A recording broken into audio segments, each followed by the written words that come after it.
नमस्कार, स्वागत है आप सभी का। आप देख रहे हैं गंगा सवेरा। आपके साथ मैं हूं राजीव भाटिया। नमस्कार, मैं हूं कौशल सेठ और गंगा सवेरा की शुरुआत करते हैं। तो आज बजट को लेकर सीएम हाउस में अहम बैठक है। सदन में राज्यपाल के अभिभाषण को लेकर चर्चा भी होनी है, लेकिन बजट में क्या कुछ है खास आपके लिए हम लेकर आए, हम आपको जरूर बताएंगे। साथ ही आपको बजट पर विपक्ष की प्रतिक्रिया भी सुनाएंगे, रिएक्शन क्या है। लेकिन उससे पहले फटाफट अंदाज में पूर्वांचल की खबर। बीएचयू में स्नातक की सभी कक्षाएं खोलने की मांग को लेकर छात्र विश्वविद्यालय के सिंह द्वार पर छात्रों का धरना जारी है।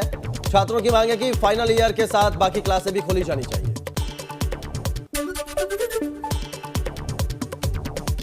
भदोही में सेना के जवान ने अपराधियों के साथ मिलकर एक युवती की हत्या कर दी। आरोप है कि जवान ने वैलेंटाइन डे पर युवती को प्रपोज किया, फिर इंटरकास्ट लव मैरिज कर उसकी हत्या कर दी। मामले में पुलिस ने 4 लोगों को गिरफ्तार किया है।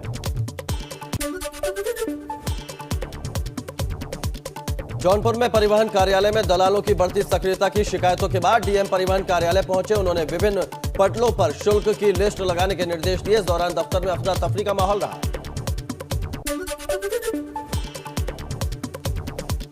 देवरिया पुलिस ने कच्ची शराब के खिलाफ अभियान चलाकर 30 लोगों को गिरफ्तार किया है। पुलिस ने अभियान के दौरान 435 लीटर अवैध शराब और 15 क्विंटल लहन बरामद किया। 30 के खिलाफ मुकदमा दर्ज कर कार्रवाई की जा रही है। आजमगढ़ में एंटी करप्शन ब्यूरो की गोरखपुर इकाई की टीम ने सीएमओ ऑफिस में तैनात एक बाबू को 5,000 रुपए की घूस लेते रंगे हाथों गिरफ्तार कर लिया।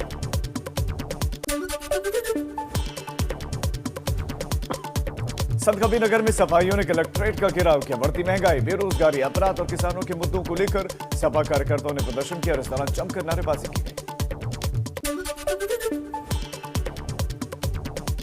बलिया में पेट्रोल और डीजल और रसोई गैस के मूल्य वृद्धि के खिलाफ सीपीएम कार्यकर्ताओं ने डीएम ऑफिस के सामने प्रदर्शन किया। इस दौरान पार्टी वर्कर्स ने केंद्र सरकार के खिलाफ जमकर नारेबाजी करते हुए बढ़ती हुई कीमतों को वापस लेने की मांग की। सोनभद्र में छात्र संघ ने महाविद्यालय के गेट पर ताला जड़ दिया। छात्र संघ चुनाव की तारीख घोषित किए जाने की मांग को लेकर छात्रों ने यह हंगामा किया।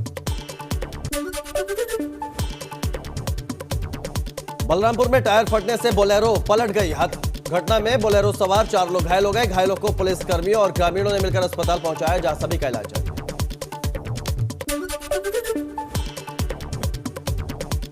मऊ में खेत तालाब योजना लागू हो गई है और इस योजना के तहत 16 तालाब खोदे गए। योजना के तहत किसानों के खेत में तालाब खोदे जाने जिसका 50% खर्च सरकार वहन करेगी।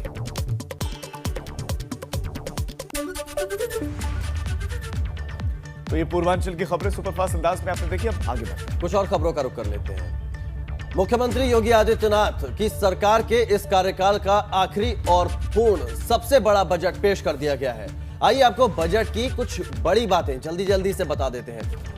5,50,270 करोड़ 78 लाख रुपए इस भारी भरकम बजट में प्रदेश के हर वर्ग, हर क्षेत्र और हर विभाग के लिए ऐलान किए गए, जिसमें यूपी के किसानों के लिए मुफ्त सिंचाई सुविधा देने, महिलाओं के लिए यूपी में महिला शक्ति केंद्रों की स्थापना, बेसिक, माध्यमिक और उच्च शिक्षा के लिए हर मंडल में एक राज्य विश्वविद्यालय की स्थापना, यूपी में इंफ्रास्ट्रक्चर और पर्यटन सुविधाओं को विकसित करने पर खासा जोर रहा। बजट पेश करने के दौरान वित्त मंत्री ने कहा कि इस बार के बजट का फोकस यूपी का चौमुखी विकास। 2019-20 का बजट महिलाओं के सशक्तिकरण को तथा 2020-21 का बजट युवाओं की शिक्षा, कौशल संवर्धन, रोजगार, मूलभूत अवस्थापना तथा त्वरित न्याय को समर्पित था। वित्तीय वर्ष 2021-22 के बजट का केंद्र बिंदु प्रदेश के समग्र एवं समावेशी विकास द्वारा प्रदेश के विभिन्न वर्गों का स्वावलंबन से सशक्तिकरण है। 2019-20 का बजट महिलाओं के सशक्तिकरण को तथा 2020-21 का बजट युवाओं की शिक्षा, कौशल। बजट पेश किए जाने के बाद मुख्यमंत्री योगी आदित्यनाथ ने पेपरलेस बजट पेश कर नया इतिहास रचने के लिए वित्त मंत्री सुरेश खन्ना और उनकी पूरी टीम को बधाई। मुख्यमंत्री ने कहा कि यह बजट सबका साथ, सबका विकास, सबका विश्वास की भावना से भरा हुआ है, जो यूपी के विकास की राह में मील का पत्थर साबित होगा। खासतौर पर हर घर को नल, हर घर को बिजली, हर गांव में सड़क और हर गांव को डिजिटल बनाने के संकल्प के साथ ही हर खेत को पानी और हर हाथ को काम देने का संकल्प इस बजट में निहित है। यह बजट प्रदेश के गांव, गरीब, किसान, नौजवान, महिलाएं और समाज के प्रत्येक तबके का प्रतिनिधित्व करने वाला यह बजट है। और बजट को लेकर हमारे संवाददाता अनुभव शुक्ला ने यूपी के डिप्टी सीएम से बातचीत की। क्या कुछ कहा उन्होंने, आपको सुनाते हैं। बड़ा बजट है, पहली बार पेपरलेस बजट रहा। 5,50,000 करोड़ से ज्यादा का इसका आकार रहा। हमारे साथ उत्तर प्रदेश के उप मुख्यमंत्री केशव प्रसाद मौर्य जी, उनसे बात करेंगे। सर, 5,50,000 करोड़ का बजट। देखिए, देश का सबसे बड़ा प्रदेश है, यह बजट तो और भी बड़ा होना चाहिए, और साधन बढ़ने चाहिए, और शक्ति बढ़नी चाहिए, क्षमता बढ़नी चाहिए। इसके लिए उत्तर प्रदेश में जब से भारतीय जनता पार्टी की योगी आदित्यनाथ जी की अगुवाई में हमारी सरकार बनी है, बजट में निरंतर बढ़ोतरी हुई है। और इस बार का बजट भी कोरोना के बाद भी बजट का आकार बढ़ा है, और बजट में 24 करोड़ जो उत्तर प्रदेश की जनता है उनके सबके उत्थान के लिए, विकास के लिए, रोजगार के लिए, जो तीर्थ स्थल हैं उनके विकास के लिए, एक्सप्रेस वे के निर्माण के लिए, सड़कों के निर्माण के लिए, सिंचाई की सुविधा बढ़ाने के लिए, मतलब कोई ऐसा सेक्टर नहीं छोड़ा गया है जिस सेक्टर में काम करने की आवश्यकता हो और उसके लिए बजट में प्रावधान न किया।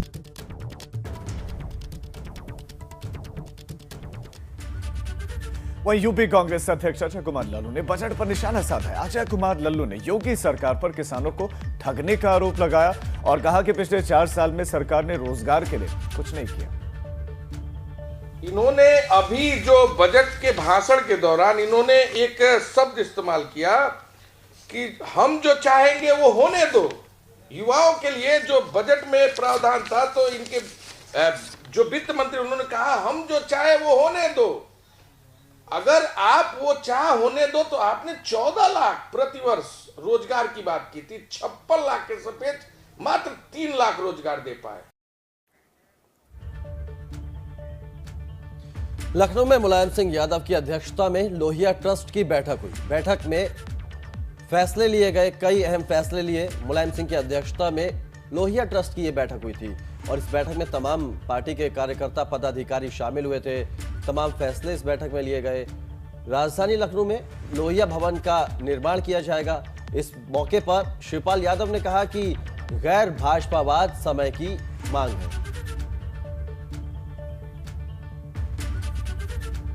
चलिए, और इसी खबर के साथ अब रुक करते हैं कुछ अवध की खबरों का फटाफट अंदाज। लखनऊ में मुलायम सिंह यादव की अध्यक्षता में लोहिया ट्रस्ट की बैठक हुई। बैठक में फैसला लिया गया कि राजधानी लखनऊ में लोहिया भवन का निर्माण किया जाएगा। इस मौके पर शिवपाल यादव ने कहा कि गैर भाजपावाद समय की मांग है।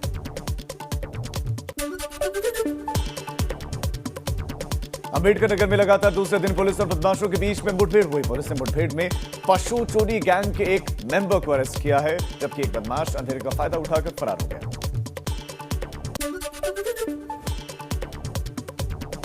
बाराबंकी में सरकारी शौचालय निर्माण में अलग अलग रिपोर्ट पेश करने के बाद 2 अधिकारी अपनी जांच रिपोर्ट में ही फंस गए। कोर्ट ने धांधली और गबन में अधिकारियों को समन जारी कर 15 मार्च को तलब किया है। सीतापुर में 2 नकाबपोश बदमाशों ने इंडियन बैंक के लॉकर का ताला तोड़ा। बदमाशों ने लॉकर रूम का सीसीटीवी कैमरा भी डैमेज कर दिया और पुलिस ने अब घटना की जांच शुरू कर दी है। सुल्तानपुर में पुलिसकर्मियों ने एसपी और एएसपी की अगुवाई में बाइक रैली निकाली। सड़क सुरक्षा माह के तहत पिछले महीनों से लोगों को जागरूक किया जा रहा है। अब सीट बेल्ट और हेलमेट ना लगाने वालों पर कार्रवाई होगी। फतेहपुर में चूल्हे की चिंगारी से पूरे घर में आग लग गई। घंटों की मशक्कत के बाद फायर ब्रिगेड ने आग पर काबू पा लिया, लेकिन इस घटना में लाखों का सामान, नकदी चलकर खाक हो गई। घायलों को इलाज के लिए अस्पताल में भर्ती करवाया गया।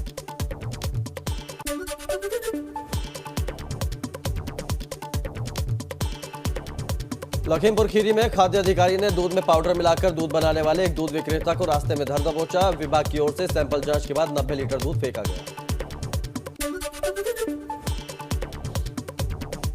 हरदोई में तेज रफ्तार के कारण भीषण सड़क हादसा हुआ। कंटेनर से टकराई तेज रफ्तार लग्जरी कार। दुर्घटना में 2 लोगों की मौत, 3 लोग घायल भी हैं और आमने सामने की जबरदस्त टक्कर हुई।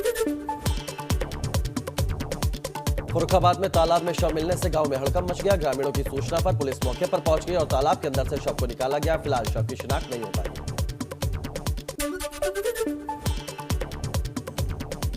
कन्नौज में हत्या के एक आरोपी की कोर्ट में पेशी से पहले ही गोली मारकर हत्या कर दी गई। गोली मारने वालों ने 1 साल पहले हुई अपने पिता की हत्या का बदला लेने के लिए वारदात को अंजाम दिया। पुलिस ने कार्रवाई शुरू की। तो अवध सुपरफास्ट आपने देखा। अब आगे बढ़ते हैं और अगली बड़ी खबर का रुख करते हैं। चलिए आगे बढ़ते हैं और अब बात मथुरा की ही करेंगे, जहां कांग्रेस महासचिव प्रियंका गांधी वाड्रा पहुंचने वाले। तो आज मथुरा के दौरे पर रहेंगे कांग्रेस महासचिव प्रियंका गांधी वाड्रा और पालीखेड़ा गांव में कांग्रेस की किसान पंचायत होनी है, वहां पर पहुंचना है प्रियंका गांधी वाड्रा को। यहां जाट समुदाय का ये गढ़ माना जाता है पालीखेड़ा गांव, और यहीं पर आएंगे। और इससे इतर भी कार्यक्रम है। बांके बिहारी मंदिर में जाएंगे, दर्शन करेंगी प्रियंका गांधी वाड्रा। कुंभ जाकर साधु संतों से भी मुलाकात कर सकती हैं प्रियंका। ये एक बड़ी खबर आपको दे देंगे। पश्चिमी यूपी के अलग अलग हिस्सों में पहले भी जा चुके हैं प्रियंका गांधी वाड्रा। हालांकि आपको ये बता दें कि पहले 19 तारीख को जाना था प्रियंका गांधी वाड्रा को, लेकिन उन्होंने वो कार्यक्रम जो है आगे बढ़ा दिया था किन्हीं कारणों से। और कांग्रेसी लीडर के निधन के बाद से प्रियंका गांधी वाड्रा ने अपने कार्यक्रम को आगे बढ़ा दिया था। और अब आपको बता दें कि प्रियंका आज मथुरा पहुंचेंगी। बिल्कुल, तो लगातार यूपी के दौरे पर है, मिशन यूपी के लिए निकली हुई हैं प्रियंका गांधी, और इसी के तहत मथुरा पहुंचेंगी प्रियंका गांधी। और इसी बीच बड़ी खबर का रुख कर लेते हैं। किसान आंदोलन का आज 91वां दिन है और आज पगड़ी संभाल दिवस मनाएंगे किसान। क्षेत्रीय पगड़ी पहनकर आत्मसम्मान का इजहार करेंगे किसान। चाचा अजीत सिंह की याद में पगड़ी संभाल दिवस आज मनाया जाएगा। स्वामी सहजानंद सरस्वती की याद में किसान पगड़ी पहनेंगे। आज पगड़ी संभाल दिवस कार्यक्रम का आयोजन किया गया है। स्वामी सहजानंद सरस्वती की याद में किसान पगड़ी पहनेंगे। चाचा अजीत सिंह की याद में पगड़ी संभाल दिवस मनाया जाएगा।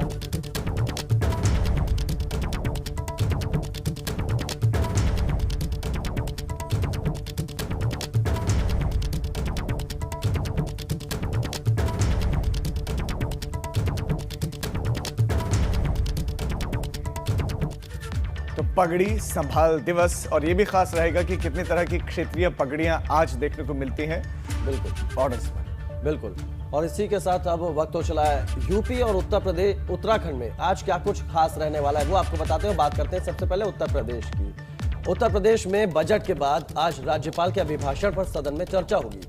मुख्यमंत्री योगी सुबह 11 बजे सदन की कार्यवाही में शामिल होंगे। विधानसभा के पटल पर आज लव जिहाद अध्यादेश 2020 रखा जाएगा। इसके अलावा बजट के बाद मुख्यमंत्री की महत्वपूर्ण बैठक है आज। यूपी को $1 ट्रिलियन की अर्थव्यवस्था बनाने की तैयारी है। बजट और 1 ट्रिलियन इकोनॉमी पर आज तय होगी रणनीति। बजट के बेहतर इस्तेमाल को लेकर भी चर्चा की जाएगी। काफी अहम दिन है राजधानी लखनऊ में। इसके अलावा बात करें, आज मथुरा दौरे पर रहेंगी प्रियंका गांधी वाड्रा। पालीखेड़ा गांव में कांग्रेस की किसान पंचायत है और इसमें वो शामिल होंगी। इसके अलावा वृंदावन में बांके बिहारी के दर्शन भी करेंगी प्रियंका गांधी। कुंभ में जाकर साधु संतों से मुलाकात कर सकती है प्रियंका। तो लगातार यूपी के दौरे पर है प्रियंका। तो ये तो आपने देखा कि यूपी में क्या खास रहेगा। उत्तराखंड की भी बात कर लेते हैं। आज पीएम मोदी से मिलेंगे उत्तराखंड के सीएम त्रिवेंद्र सिंह रावत शाम को 4:30 बजे। पीएम मोदी से मुलाकात का उनका कार्यक्रम है। 4:30 बजे मिलेंगे। उत्तराखंड से जुड़े हुए अहम मुद्दों पर बातचीत करेंगे। सीएम त्रिवेंद्र सिंह रावत केंद्रीय रक्षा मंत्री राजनाथ सिंह से भी मुलाकात करेंगे। सड़क एवं परिवहन मंत्री नितिन गडकरी से भी मुलाकात करेंगे और केंद्रीय मंत्री नितिन गडकरी और इसके साथ साथ पीयूष गोयल से भी मुलाकात उनकी होने वाली है। इससे इतर राज्यसभा सांसद अनिल बलूनी लंबे समय के बाद उत्तराखंड के दौरे पर अब गए हैं, क्योंकि लंबे समय से बीमार थे और अब वो अपने पैतृक गांव नकोट जाएंगे। अनिल बलूनी का पौड़ी स्थित पैतृक गांव है नकोट, वहां वो जाएंगे और इस दौरान अनिल बलूनी गांव के मंदिर में पूजा अर्चना करेंगे। राज्यसभा सांसद ग्रामीणों से मुलाकात करेंगे और मंगलवार शाम को ही अनिल बलूनी ऋषिकेश लौट आएंगे।